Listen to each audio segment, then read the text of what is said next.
Welcome back to दुनिया बोल है। ब्रेकिंग न्यूज अपने व्यूअर्स तक यहाँ पहुंचाएंगे। खबर ये आ रही है तातरीन के इमरान खान की आज लाहौर हाई कोर्ट में पेशी है। इमरान खान की गाड़ी को अदालती अहाते में दाखिले की इजाजत नहीं मिली है। उनकी इजाजत की जो रिक्वेस्ट थी वो मुस्तरद कर दी गई है।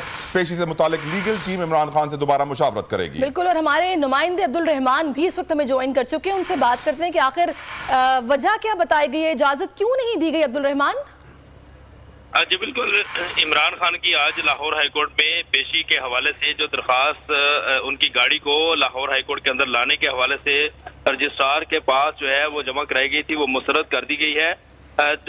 ये दरख्वास्त जो है ये शिबली फराज की जानब से जो है मरकजी रहनुमा पाकिस्तान तहरीक इंसाफ उनकी जानब से रजिस्ट्रार ऑफिस में भिजवाई गई थी और इसमें ये कहा गया था कि इमरान खान की को सिक्योरिटी के सख्त जो खतरात हैं इसके पेश नज़र उनकी गाड़ी को लाहौर हाई कोर्ट के जस्टिस तारिक सलीम शेख की अदालत के बाहर तक आने की इजाजत दी जाए। ताहम अदालती ज़राए ने इस बात की तस्दीक की है कि शिबली फराज की दरख्वास्त को अब्दुल रहमान, ठीक है, आपसे हम मजीद भी जानते रहेंगे। अभी हम की सूरत हाल से अपने नाजरीन को आगाह करते हैं, जहां पर पीटीआई कारकुनान काफी पुरजोश हैं।